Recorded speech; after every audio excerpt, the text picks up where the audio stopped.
మనందరికీ ఇది గొప్ప ఆశీర్వాదమైన దినము, రోజు. ఎందుకంటే అందరికీ అదృష్టం దక్కదు, ఇప్పటి వరకు బ్రతికున్నారో లేదో పాపం బిడ్డలు.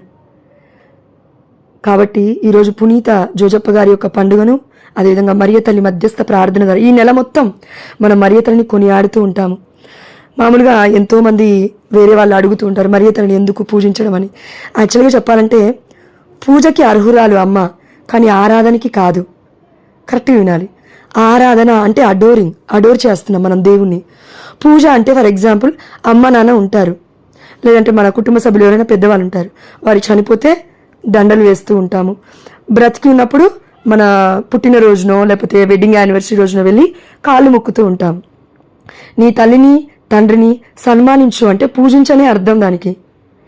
కనబడని ఆ దేవుణ్ణి మనం ఎలా ప్రేమిస్తాము?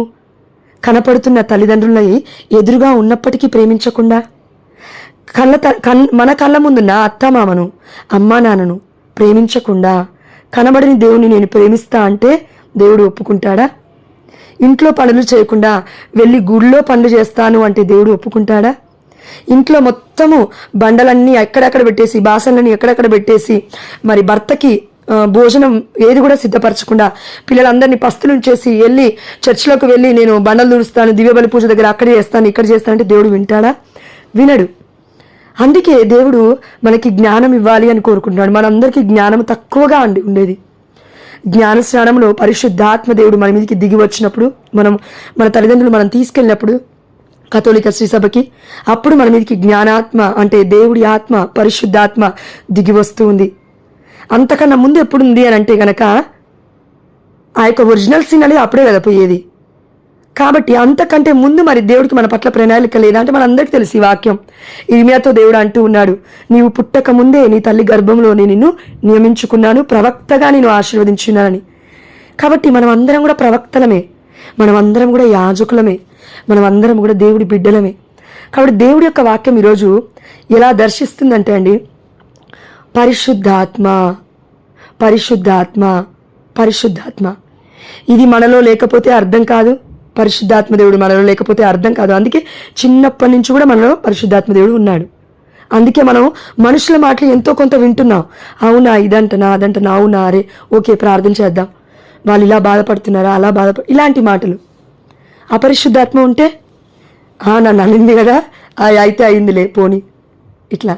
అంటే ఏం చెప్తున్నా అంటే అండి, దేవుడి వాక్యము మరియ తల్లి పరిశుద్ధాత్మతో నింపబడింది.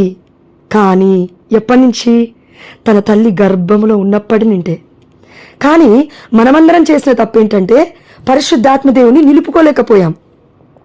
మరియ తల్లి నిలుపుకుంది. తన యొక్క జీవిత విధానము అనేది పాపంలో పడకుండా దేవుడు కాపాడి ఉన్నాడు. అది అనుగ్రహమే, పరిశుద్ధాత్మ దేవుడి యొక్క అనుగ్రహము. మనందరికీ కూడా దేవుడు ఆ అనుగ్రహం ఇచ్చాడు.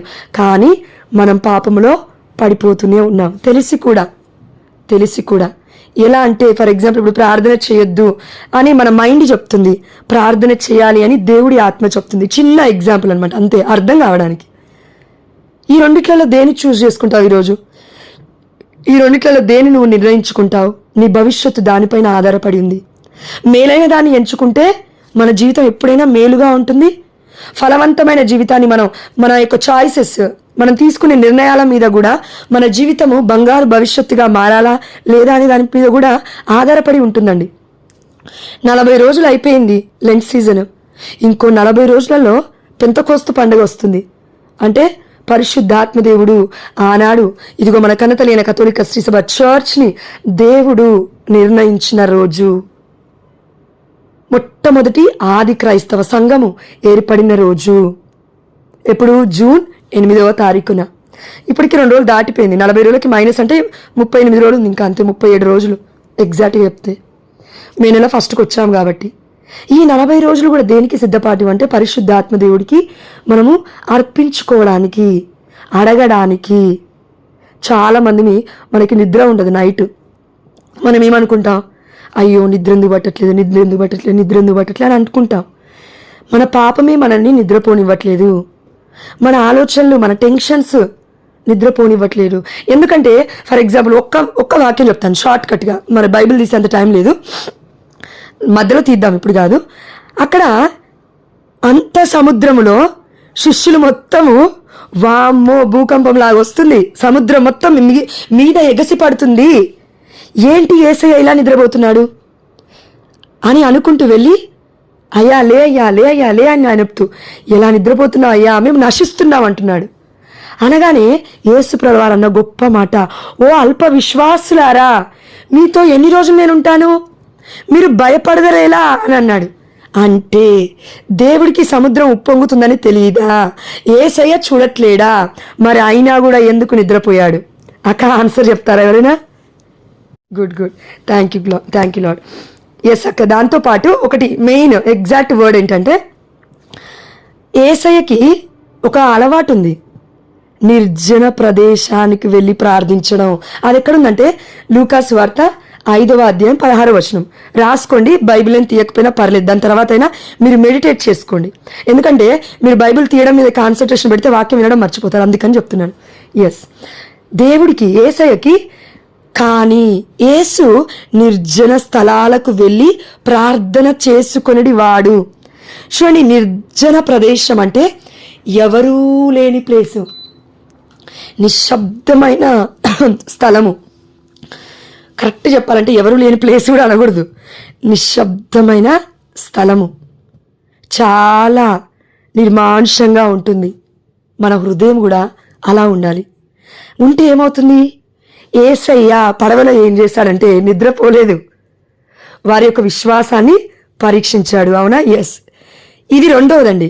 మొట్టమొదటి ఆన్సర్ ఏంటంటే, ఆ దేవాతి దేవుడైన యెహోవా తండ్రిపై యేసయ్యకున్న నమ్మకం, విశ్వాసం. అందుకే యేసయ్య ఏమనంటే, ఓ అల్ప విశ్వాసులారా, మీరేలా చింతిస్తున్నారు? నన్ను చూసి నేర్చుకోండి, నేనెంత విశ్వాసపాత్రున్నో నా తండ్రికి.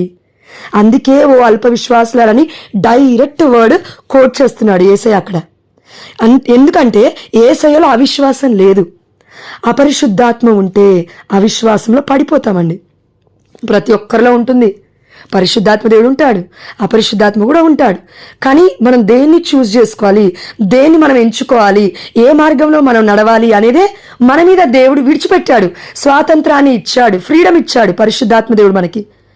కాబట్టి యేసయ్య అంటున్నాడు, అల్ప విశ్వాసులారా అని. యేసయ్య ఏమీ ఎత్తి పొడవట్లేనండి వాళ్ళని. మీరు విశ్వాసం కలిగి జీవించాలి, నేను ఉండను మీతో అని చెప్తున్నాడు ఇండైరెక్ట్గా. అదొకటి. రెండు, ఆ యొక్క కెరటాలు మొత్తము సముద్రం మొత్తము లేచి పడుతున్నప్పటికీ యేసయ్య సైలెంట్గా నిద్రపోతున్నాడు. తన హార్ట్ మొత్తం సైలెంట్గా ఉంది, అంటే విశ్రాంతి తీసుకుంటున్నాడు. కరెక్ట్గా ఆలోచించాలి వాక్యం, విశ్రాంతి తీసుకుంటున్నారు. ఈరోజు పరిశుద్ధమైన పట్టణాలలో ఆదికాండము 1వ అధ్యాయము 2వ అధ్యాయం 2వ వచనంలో, దేవుడైన యావే అన్నిటిని చేసి నా కంటికి ఇది బాగుగా ఉంది అని అనుకున్నాడంట.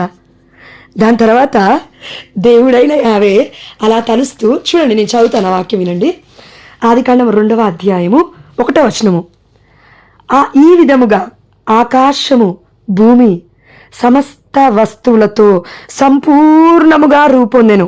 చూడండి, ఇక్కడ వాక్యం చాలా స్పష్టంగా చెప్తున్నాడు. దేవుడు సంపూర్ణమొనుస్తాడు మన తండ్రి. మన జీవితం కూడా అసంపూర్ణమైనదండి. ఎప్పుడు? అపరిశుద్ధాత్మని నమ్ముకున్నప్పుడు, పరిశుద్ధాత్మపై మనం ఆధారపడ్డప్పుడు మన జీవితం కూడా సంపూర్ణంగా ఉంటుంది. ఎందుకు ఈ వాక్యం మనం ధ్యానిస్తూ ఉన్నామంటే, ఆదాముని దేవుడు చేసినప్పుడు సంపూర్ణంగా చేశాడు, ఒక కాలు ఒక చేయి లేకుండా చేయలేదు. చూడండి, ఇప్పుడు తల్లికి గర్భం ధరించినప్పుడు, సంతాన భాగ్యం వచ్చినప్పుడు ఆ బిడ్డ పుట్టేంత వరకు భయమే. అమ్మో నా బిడ్డ ఎలా ఉంటుందో ఏమో. నిజంగా అండి, తల్లికి మాత్రమే ఉంటుంది, తండ్రికి చాలా తక్కువగా. ఎందుకంటే తల్లి గర్భంలో మోస్తుంది కాబట్టి తండ్రిలో కూడా ఉంటుంది. ఎందుకంటే పునీత జోజప్ప గారి గురించి మాట్లాడుకుంటున్నాం కాబట్టి తప్పకుండా ఉంటుంది. మంచి తండ్రికి, బిడ్డల గురించి ఆలోచించే తండ్రికి, లస్ట్తో కాకుండా, కామముతో కాకుండా ప్రేమతో కన్న బిడ్డలకి, తల్లిదండ్రులకి తప్పకుండా ఉంటుంది. కాబట్టి సంపూర్ణముగా రూపొందించిన మన తండ్రి మనల్ని సంపూర్ణంగా చేశాడు. ఎలా? పరిశుద్ధాత్మను మనలో ఊదాడు. మనమందరం కూడా సంపూర్ణముగా ఉన్నామండి. అసంపూర్ణమైన వ్యక్తులం కాదు మనము. అసంపూర్ణంగా సగం సగం దేవుడు మనల్ని చేయట్లేడు. కాబట్టి ఇక్కడ 2వ వచనం చూడండి. 7వ నాడు దేవుడు తాను చేయుచున్న పనిని ముగించి ఆనాడు విశ్రాంతి పొందెను. చూడండి ఎంత గొప్ప వాక్యమో. అందుకే సముద్రంలో ఓడలో శిష్యులు మొత్తం కొట్టుమిట్టాడుతుంటే సముద్రం లేస్తుందని, వామ్మో మేము చచ్చిపోతామని అంటుంటే యేసయ్య మాత్రము విశ్రాంతి తీసుకుంటున్నాడు. దానికి అర్థము తండ్రే చేశాడు. యేసయ్యని మరియ తల్లి గర్భంలో ఎవరు పెట్టారు? యెహోవా తండ్రే నిర్ణయించాడు ఆ రోజుని. అనేక మంది ప్రవక్తలు ప్రవచించిన వాగ్దానాలు మొత్తం ఎక్కడ నెరవేరాయి? కొత్త నిబంధనలో నెరవేరుతున్నాయి. ఎవరి ద్వారా నెరవేరుతున్నాయి? మరియ తల్లి మార్గమై ఉంది ఈ లోకంలోకి యేసుప్రభువు వారు రావడానికి. అంటే తల్లి గర్భం అనొద్దండి, తప్పది. యాక్చువల్లీ తప్పది. నిన్ను నన్ను దేవుడు సంపూర్ణంగా శరీరముతో పాటు ఆత్మతో పాటు అన్నీ పెట్టి చేసినప్పుడు మరియ తల్లి విషయంలో ఎందుకు అసంపూర్ణంగా మాట్లాడాలి? గర్భం యూజ్ చేసుకున్నాడు, పొట్టు యూజ్ చేసుకున్నాడు, గుడ్డు పొట్టు వంటిది, అరటి తొక్క వంటిది. ఎందుకు అసంపూర్ణమైన మాటలు? అసంపూర్ణంగా ఉన్న వాళ్ళకే అసంపూర్ణమైన మాటలు వస్తాయి. పరిశుద్ధాత్మతో నింపబడిన వాళ్ళకే అపరిశుద్ధమైన మాటలు వస్తాయి. కాబట్టి దేవుడి యొక్క వాక్యం కరెక్ట్గా అర్థం చేసుకోవాలి మనం. ఇక్కడ దేవుడు విశ్రాంతి తీసుకుంటున్నాడు. యేసయ్య విశ్రాంతి తీసుకుంటున్నాడు ఓడలో. ఎందుకంటే దేవుడిపై నమ్మకం, దేవుడిపై విశ్వాసం. ప్రియమైన బిడ్డ, ఆనాడు శిష్యులు యేసయ్య చేసిన అద్భుతాలు ఎన్నో చూశారు. అయినప్పటికీ యేసయ్య మీద నమ్మకం లేదు, యేసయ్య మీద విశ్వాసం లేదు. అందుకే ఆ చిన్న చిన్న కెరటాలకి, ఆ చిన్న చిన్న ఆ యొక్క సముద్రంలో ఏర్పడుతున్న మార్పులకి భయపడిపోతున్నారు బిడ్డలు. మన జీవితంలో కూడా మనం భయపడుతూ ఉన్నాము. చిన్న చిన్న వాటికి, పెద్ద పెద్ద వాటికి కాదండి. దేవుడు చెప్తున్నాడు, నిజంగా చెప్తున్నాడు. ఆర్థిక సమస్యలు 10 లక్షల, 20 లక్షల, ₹1,00,00,000 ఉన్నాయా? అయితే ఏంటి? దానికన్నా గొప్పవాడు మన తండ్రి కదా. ఎందుకు భయపడుతున్నావు? నీ ఇల్లు ఇంతే ఉందేమో, దేవుడు ఐశ్వర్యవంతుడు కదా. మనం ఎప్పుడైతే పేతురు వెళ్ళి పౌలుని అడగలేదు, లేదంటే దాని తర్వాత వచ్చారు కదా పౌలు గారు, ఓకే, అపోస్తుల గురించి మాట్లాడుకుంటే పేతురు వెళ్ళి యోహానుని అడగలేదు, ఆంద్రే గారు వెళ్ళి యాకోబుని అడగలేదు, సముద్రంలో కెరటాలు పడుతున్నాయి కదా ఎలా ప్రార్థిద్దారు రండి కూర్చొని అని అనలేదు. యేసయ్య దగ్గరికి వెళ్ళారు. అందుకే యేసయ్య ఇదిగో లూకా 5:16లో యేసు నిర్జన స్థలాలకు వెళ్ళి ప్రార్థన చేసుకొనడి వాడు. నిర్జన ప్రదేశానికి వెళ్ళాలి, దేవుడి దగ్గరికి వెళ్ళాలి. నువ్వు నేను ఒకవేళ మన గ్రూప్లో కొంతమందికి ఆర్థిక సమస్యలు ఉన్నాయి, తప్పు లేదు. ఒకరిని ఒకరం ప్రార్థన విన్నపడం అడగడం తప్పు లేదండి. ప్రార్థన కంటే మించి ఏది అడిగినా తప్పే అవుతుంది. ఎందుకు? అందరి జీవితాలు ఎంతో కొంత ఉన్నాయి. ప్రార్థనా గ్రూప్స్ని మనీ గ్రూప్స్గా మార్చొద్దు. సహాయం చేయాలండి, కానీ సహాయం నీకు చేయాలన్నా పరిశుద్ధాత్మ దేవుడే వారిని ప్రేరేపించాలి. నువ్వు అడిగితే అలసైపోతావు ప్రియమైన బిడ్డ.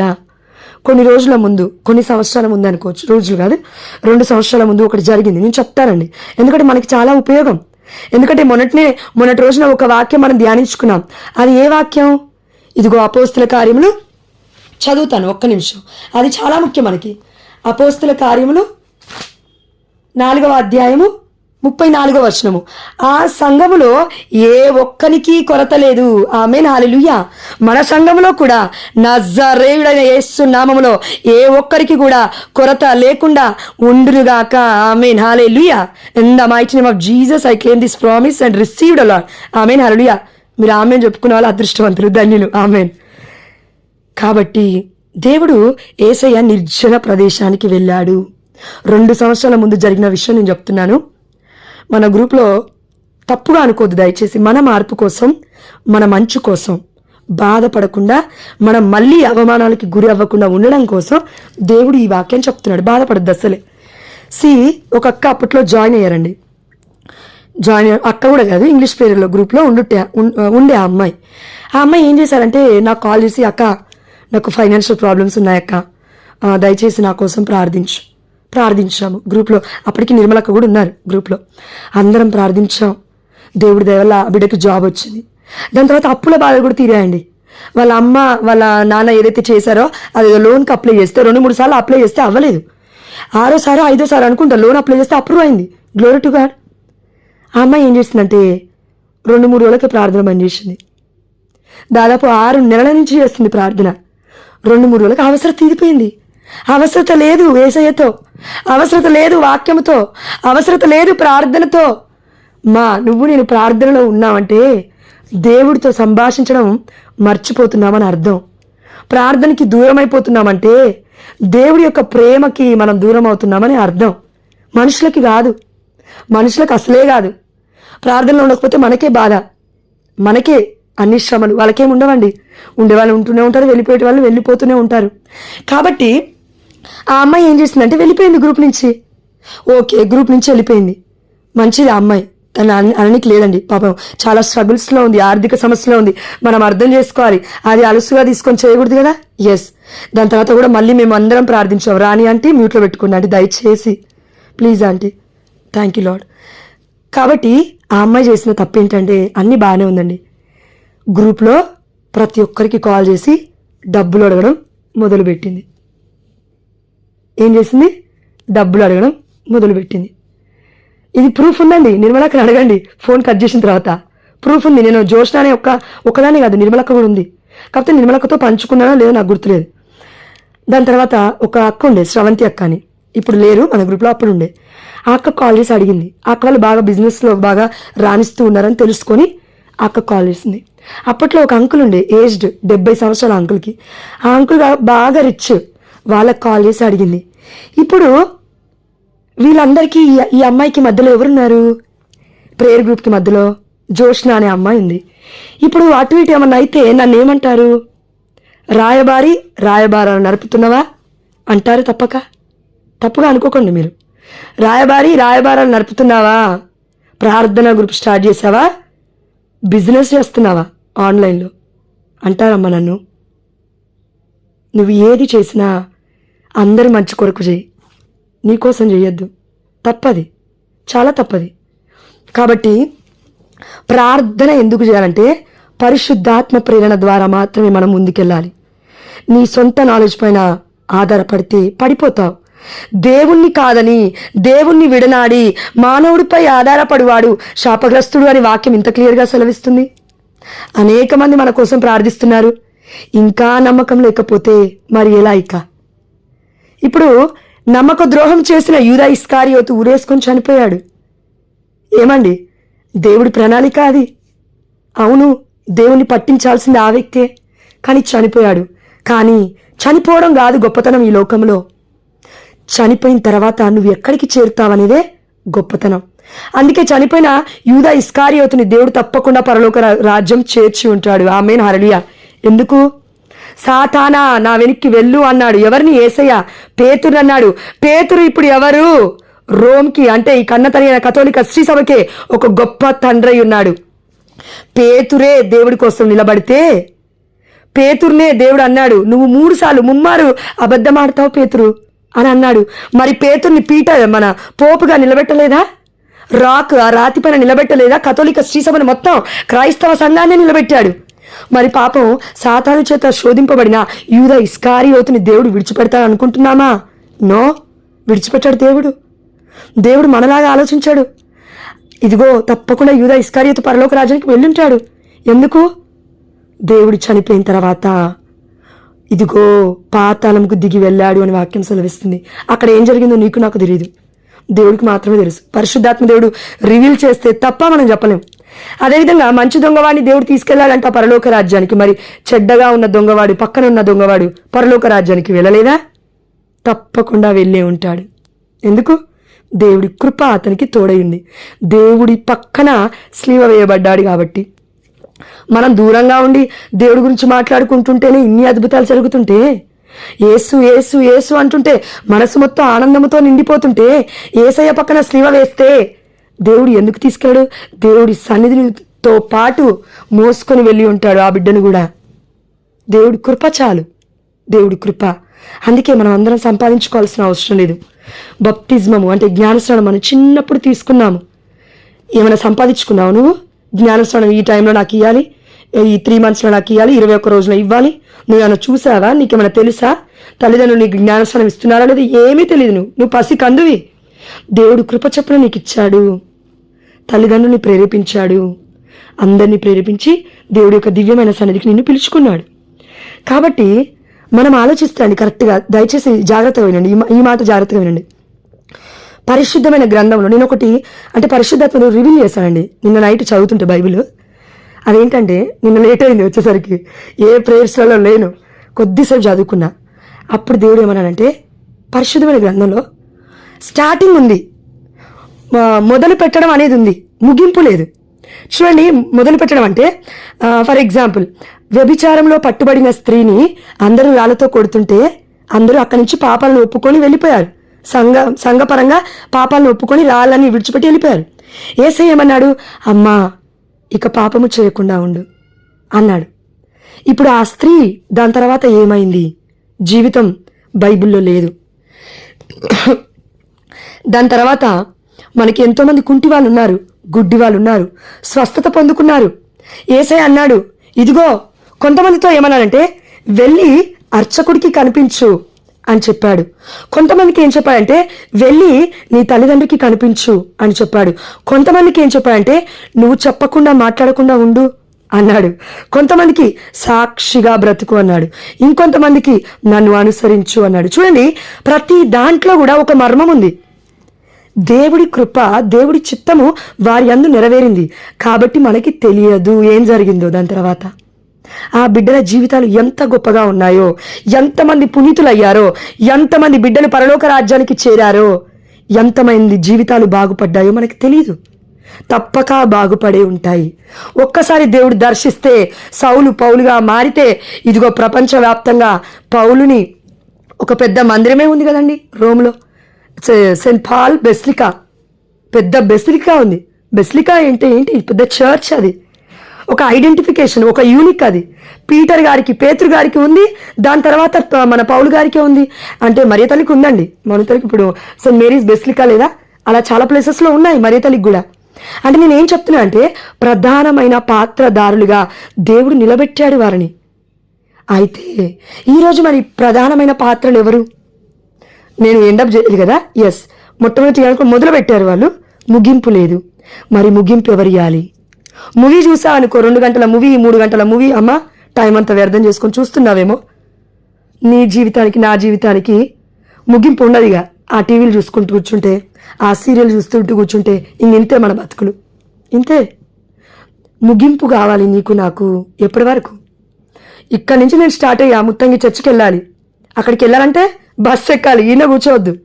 బస్సు ఎక్కి టికెట్ తీసుకోవాలి. వెళ్తున్న తర్వాత అడగాలి, ఆ డ్రాప్ దగ్గర దిగాలి. దిగిన తర్వాత ఆ చర్చిలోకి వెళ్తే అక్కడ నాకు ఈ ప్రయాణంలో జస్ట్ కేవలం ఈ 1 గంట లేదా ఈ రోజుకి ప్రయాణం అక్కడ ఎండ్ అయింది. అక్కడ దివ్యమైన దేవుడి సన్నిధిలో ఉన్నాను, అయిపోయింది నా ప్రయాణం అక్కడికి. కానీ క్రైస్తవ ప్రయాణం అలా కాదే. దేవుని చేరుకునేంత వరకు, పరలోక రాజ్యంలోకి చేరుకునేంత వరకు నా ప్రయాణం ఆగకూడదు కదా. ఎందుకు టీవీ దగ్గర ఆగిపోతున్నావు? ఎందుకు సీరియల్ దగ్గర ఆగిపోతున్నావు? ఎందుకు భర్త దగ్గర ఆగిపోతున్నావు? ఎందుకు భార్య దగ్గర ఆగిపోతున్నావు? ఎందుకు ఎవరినో చూసి అమ్మో ఇలా ఉంది అలా ఉంది ఎందుకు ఆగిపోతున్నావు? దేవుడు అంటున్నాడు, అమ్మ నువ్వు నా దగ్గరికి చేరలేదు ఇంకా. ఇది శాశ్వతమైన జీవితం కాదు.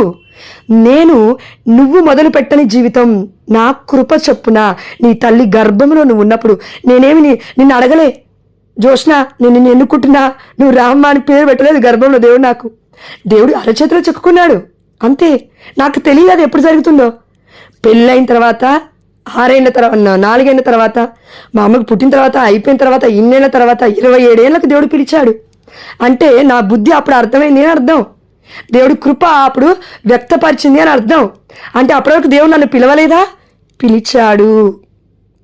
మొదలుపెట్టే రోజు మొదలుపెట్టే రోజులే అండి దేవుడు మన జీవితంలో, పరిశుద్ధాత్మ దేవుడి కార్యాలు. కానీ మనం వినలేకపోతున్నామే అని బాధపడుతున్నాడు పరిశుద్ధాత్మ దేవుడు. కాబట్టి మరి ముగింపు ఎలా? ముగింపు, నువ్వు నీ ఇష్టానుసారంగా పుట్టలేదు, నువ్వు నీ ఇష్టానుసారంగా చనిపోకూడదు కూడా. ఇష్టానుసారంగా చనిపోకూడదు. అందుకే దేవుడు ఈ యొక్క పుట్టుకకి మరణానికి మధ్యలో మన చేతిలో గొప్ప అమూల్యమైన జీవితాన్ని, బంగారు భవిష్యత్తుని పెట్టాడు.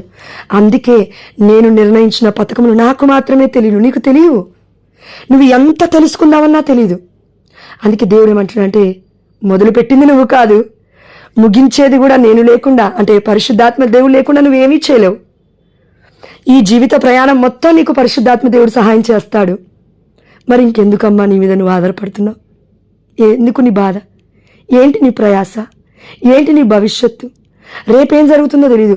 వామ్మో సంపాదించాలి, వామ్మో జాబ్ చేయాలి, వామ్మో చేయాలి, తప్పులేదు. ఈరోజు కార్మికుడైన మన పునీత జోజప్ప గారి యొక్క పండుగ కొనియాడుతూ ఉన్నాము. మరి కార్మికుడు అంటే కష్టజీవి, కష్టించాలి. అయితే ఒక్క వర్డ్ చెప్తాను, అదేంటంటే స్పీచ్ ఈజ్ సిల్వర్. స్పీచ్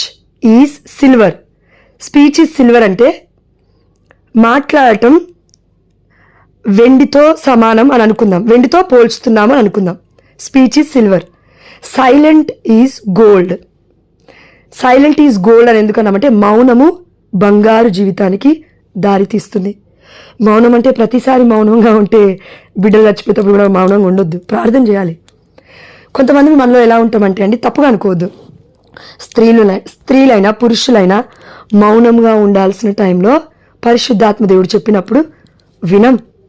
మనసు నుండి నీకు దేవుడి ఆత్మ చెప్తుంది, అమ్మా గొడవ ఆపు, కొద్దిసేపు సైలెంట్గా ఉండి అంటాడు. లేదు, నేనే గెలవాలి నా భర్త మీద, నేనే గెలవాలి నా భార్య మీద, నేనే గెలవాలి నా బిడ్డల మీద.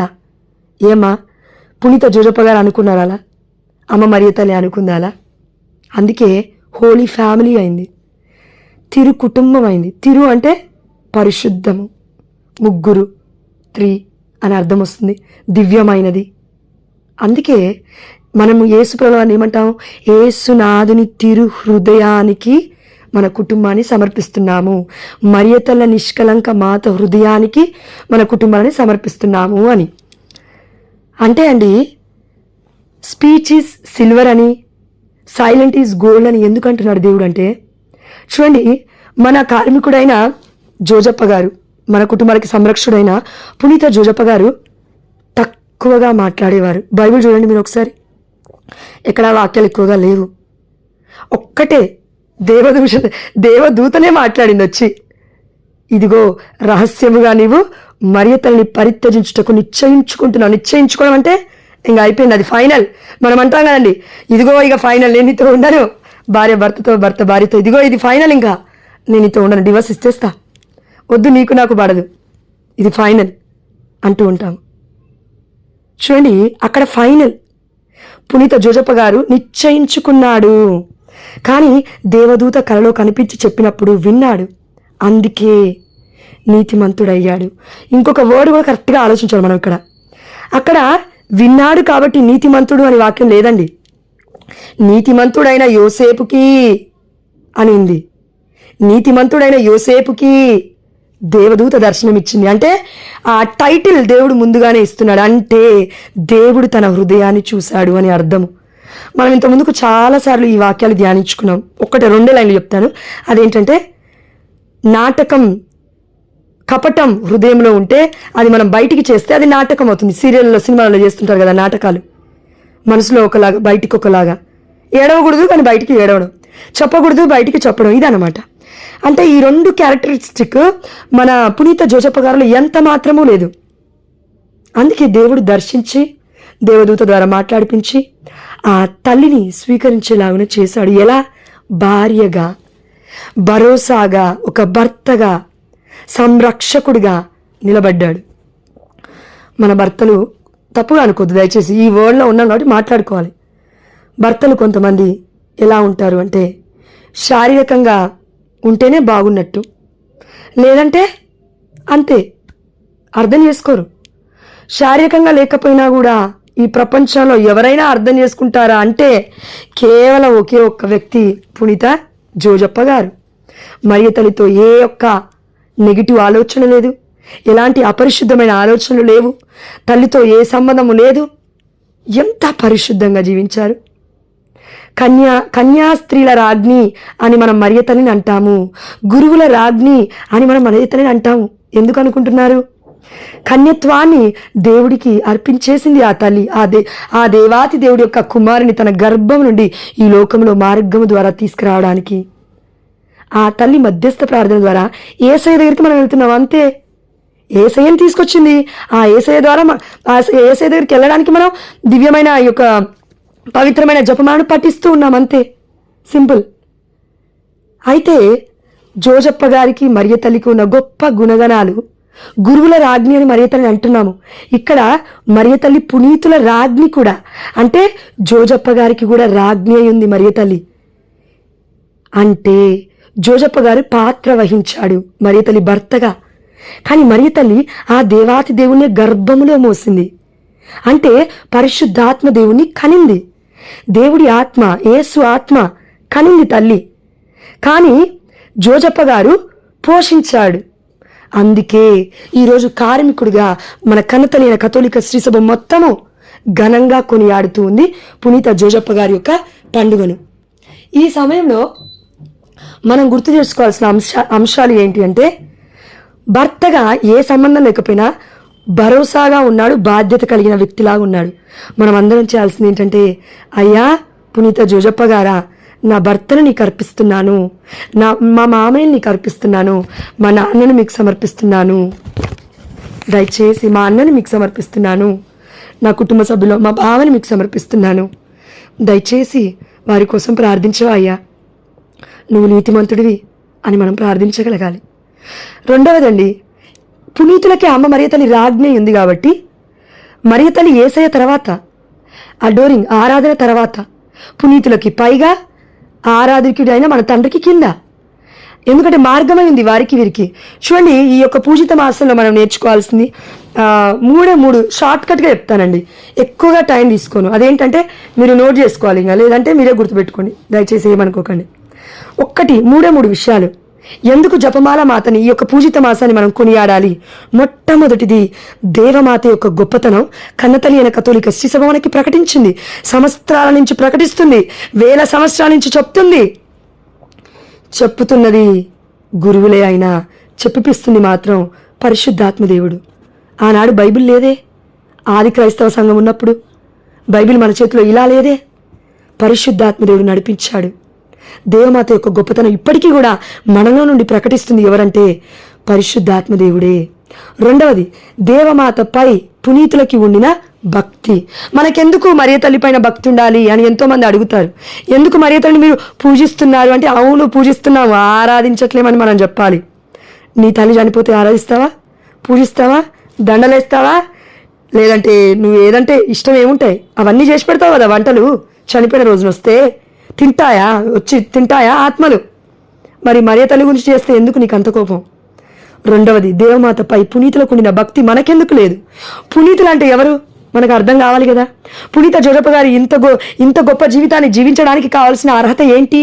పరిశుద్ధత, హోలీనెస్, నీతిమంతుడు అనే ట్యాగ్. విశ్వాసులకి తండ్రి అని అబ్రహాం గారిని దేవుడు ఎందుకు అన్నాడంటే, విశ్వాసాన్ని చూశాడు, పరీక్షించాడు. ఇదిగో అబ్రహాం గారు నిరీక్షించాడు, అందుకే విశ్వాసుల తండ్రిగా ప్రపంచమంతా మారుమ్రోగుతుంది అతని పేరు. మరి ఈ పునీతుడైన అబ్రహాం గారికి మరియ తల్లి అయితే, రాజ్ఞి అయితే, మరి నీకు నాకేం కావాలమ్మా? పాపాత్మైన పాస్టర్లకి పాస్టరీలకి. రెండవది. మూడవది, భక్తి ఉండాలి మనకి మరియ తల్లి పైన. మూడవది, దేవమాతపై భక్తి వలన వచ్చు ప్రయోజనములు. చూడండి, కానాపల్లి విందులో అద్భుతం జరిగింది. డైరెక్ట్గా అక్కడ యేసయ్య వెళ్ళి ఇదిగో మీకు అద్భుతం కావాలా అని అడగలేదు. మరియ తల్లి కొరతను ఎరిగిన తల్లి. నీ ఇంటిలో నా ఇంటిలో కొరతను ఎరుగుతుంది. ఒక్కటి చెప్తానండి, నాన్న చాలా బిజీ పనులలో, కార్పెంటర్ అయినా మన పునీత జోజప్ప గారి లాగా చాలా బిజీ, శ్రమ పడుతూ ఉన్నాడు. తల్లి మాత్రం ఒక కన్ను వేస్తూ ఉంది. చిన్న ఎగ్జాంపుల్ చెప్తాను. నేను ఇప్పుడు చిన్న పిల్లని అనుకుందాం, ఒక 1 year బేబీ గర్ల్ అనుకుందాం, మీరందరూ కూడా అనుకోండి కొద్దిసేపు. ఇప్పుడు మన అమ్మ ఉంటుంది కదా, నాన్న ఏం చేస్తాడు, పనిలో ఉంటాడు.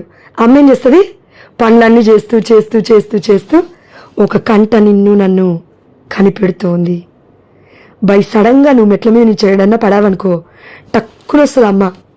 తండ్రి దగ్గర చూస్తే వస్తాడు.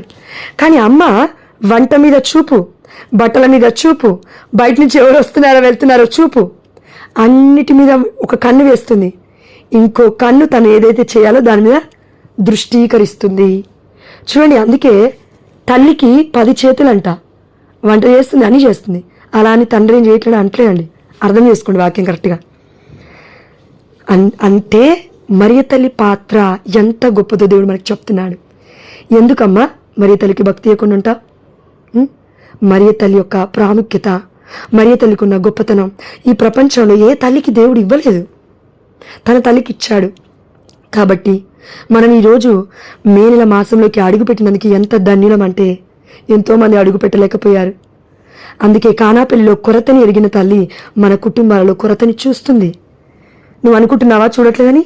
అమ్మ ఒక కన్ను మొత్తం మన కుటుంబాలపైన ఉంది, ఇంకో కన్ను పరలోక రాజ్యం పైన. ఇదిగో ఎవరు నా యొక్క దేవుని ఆరాధిస్తున్నారు, ఎలా ప్రార్థించాలి, ఎలా స్తుతించాలి, ఎలా నా దేవుడికి మొరపెట్టాలి, విజ్ఞాపన ప్రార్థన నా బిడ్డల కోసం ఎలా చేయాలి, ఏ బిడ్డ ఏ విజ్ఞాపన చేస్తుంది నాకు అర్పిస్తుంది, నేను నా దేవుడికి అర్పించాలి, ఇలా కన్ను మొత్తము చూస్తూ ఉంది మన పైన, మన కుటుంబాల పైన. తల్లి గొప్పది. దయచేసి మనం పాపాత్ములమని ఒప్పుకున్నప్పుడు పాపాత్ములకి రాజ్ఞి, పునీతులకి రాజ్ఞి అమ్మ మరియ తల్లి. పాపాత్ములకి రాజ్ఞి అంటే పాపం చేస్తుందని కాదండి దానికి అర్థము. పాపాత్ములైన మన ప్రార్థనలు ఆ తల్లి విజ్ఞాపన ప్రార్థన చేస్తుందని అర్థం.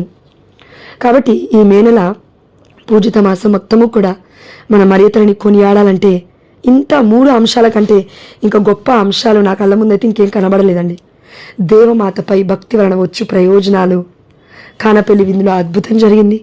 కథోలిక శ్రీ సభ ఏర్పడేటప్పుడు పెంతకోస్తు పండుగ రోజున అపోస్తుల కార్యం 2వ అధ్యాయం మొత్తం ఒకసారి మీరు చదవండి. మరియ తల్లి అచ్చట ఉండెను. డైరెక్ట్ వర్డ్ లేదు కదా, అందరినీ ప్రార్థనకి పిలిచిందని, లేకపోతే ఇంకా గుడ్డోడిలాగా బ్రతికింగా పరిశుద్ధాత్మ ప్రేరణ లేకుండా. మరియ తల్లి అచ్చట ఉండెను. టైంపాస్కి లేదు అమ్మ నీలాగా నాలాగా. కుటుంబంలో కొరతని ఎరగడానికి అక్కడికి వచ్చింది, తీర్చడానికి అక్కడికి వచ్చింది. కానాపల్లిలో మరియ తల్లి అచ్చట ఉండెను. శిష్యులు యేసయ్య రాకముందే. దర్శన గ్రంథంలో 12వ అధ్యాయంలో మరియ తల్లి ఇదిగో అక్కడ దేవాలయము తెరవబడిను, అక్కడ ఒక స్త్రీ దర్శనమిచ్చును, అచ్చట ఉండెను. ఎక్కడ అచ్చట అంటే పరలోక రాజ్యంలో. చూడండి మరియ తల్లి ఇన్ని గొప్ప విషయాలు దేవుడే, ఆ దేవాతి దేవుడే నిరూపించుకోవాలని తన తల్లి గొప్పతనం గురించి పరిశుద్ధాత్మ దేవుని మనలో పెట్టినప్పుడు డైరెక్ట్ వాక్యం చూపించమంటే ఆది క్రైస్తవ సంఘము డైరెక్ట్ వాక్యం మీద బ్రతికారా అంటే బ్రతకలేదు. ఇదిగో సత్య బోధనని యందు వాళ్ళు నిలబడ్డారు. ఆ బోధకుడు ఎవరు? యేసయ్య. రబ్బీ, రబ్బూని, బోధకుడా అని పిలుస్తున్నారు యేసయ్యని. ఆ బోధనలన్నీ పరిశుద్ధాత్మ దేవుడు పెంతకోస్తు పండుగ రోజున ఆ బిడ్డలందరి మీదకి దిగి వచ్చినప్పుడే వారు ప్రకటించారు. అప్పటి వరకు ప్రకటించలేకపోయారు. ఎందుకు? అవిశ్వాసము, అవిధేయత, భయము. అమ్మో మా వల్ల ఏమవుతుంది? పరిశుద్ధాత్మ దేవుడు ఉంటే బోధిస్తావు, పరిశుద్ధాత్మ దేవుడు ఉంటే ప్రార్థిస్తావు, పరిశుద్ధాత్మ దేవుడు ఉంటే వాక్యాన్ని పఠిస్తావు, పరిశుద్ధాత్మ దేవుడు మనలో ఉంటే జపమాలను కూడా ధ్యానిస్తావు. ఎలా ధ్యానిస్తావు తెలుసా? Mind and heart and soul. నీ మనస్సు, నీ ఆలోచనలు, నీ శరీరము, నీ ఒళ్ళు దగ్గర పెట్టుకొని మరీ ప్రార్థిస్తావు. వంట చేస్తూ చేయడం తప్పలేదండి. రిలేటివ్స్ వస్తున్నారా, వాళ్ళకి పస్తు నుంచొద్దు కదా, అట్లా కాదు నేను అనేది. దేవుడి యొక్క వాక్యం అలా సెలవించట్లేదు. ఇప్పుడు శ్రామిక వ్యక్తి మన జోజప్ప గారికి చేయాలి, కానీ నువ్వు చేస్తున్న అర్ధగంట ప్రార్థన ఒక్కసారి వంట చేసి చూడు, మధ్య మధ్యలో లేచి గంట ప్రార్థన చేస్తావు, చేయలేవు. ఇన్కంప్లీట్ ప్రేయర్ అది, అసంపూర్ణమైన ప్రార్థన అది. అందుకే దేవుడు ఏమంటున్నాడంటే సంపూర్ణంగా చేయడానికి ప్రయత్నించమ్మా. ఎందుకంటే నీలో ఉన్న పరిశుద్ధాత్మ దేవుడు, నాలో ఉన్న పరిశుద్ధాత్మ దేవుడు సంపూర్ణముగా చేయువాడు. సగం సగం విడిచిపెట్టాడు మనల్ని, సగం సగం అప్పుల బాధలో వదిలిపెట్టాడు, సగం సగం కన్సీవ్ అవ్వకుండా విడిచిపెట్టాడు. అంటే కన్సీవ్ అంటే సంతాన భాగ్యం లేకుండా విడిచిపెట్టాడు. సంపూర్ణ మనొస్తున్నాడు నా తండ్రి. ఆమేన్, హల్లెలూయా. కానీ దానికి సిద్ధపాటు మనకి కావాలి. గొప్పలం కాదు మనం, పునీతులం ఇంకా మనం అవ్వలేదు. కథోలిక శ్రీ సభ మనల్ని ప్రకటించలేదు, మరి ఫాలో అవ్వాలి కదండి. పాపాత్మను ఒప్పుకోవాలి కదా. అందుకే అమూల్యమైన ఆయుధం ఈ మే నెలలో జపమాల ప్రార్థన. చూడండి, మీరు ఎవరికైనా కళ్ళు మూసుకొని చెప్పండి, ఎట్లా అడిగినా చెప్పండి 2 విషయాలు. ఎలా అంటే ప్రూఫ్స్, చారిత్రక ఆధారాలతో పాటు. ఒకటి, కథోలిక శ్రీ సభలో ముఖ్యమైనది ఏంటి అంటే దివ్య బలి పూజ లేకపోతే ఆ జీవితము వ్యర్థము. దివ్య బలి పూజకి అటెండ్ అవ్వకపోతే ఇది దేవుడి యొక్క దివ్య మందసమే, దేవుడి యొక్క దివ్య సప్రసాదాలే మనలోకి వస్తున్నాయి. మనం అయోగ్యులమైనప్పటికీ మనల్ని స్వస్థపరచడానికి, మనల్ని బలపరచడానికి ఇదిగో మనలోకి వస్తున్నాడు ఆ తండ్రి. మొట్టమొదటిది ఇది, మొట్టమొదటి స్థానం. నువ్వు దేనికి ఇస్తావంటే దీనికే. అందుకే యేసయ్య వాక్యమై ఉన్నాడు కాబట్టి అందులోనే వాక్యం చదవడం కూడా వస్తుందండి, వాక్యం పఠించడం కూడా అందులోనే వస్తుంది. ఓకేనా? మర్జ అనమాట ఈ 2 ఒకటే. రెండవది జపమాలను ధ్యానించడం, పఠించడం జపమాలను.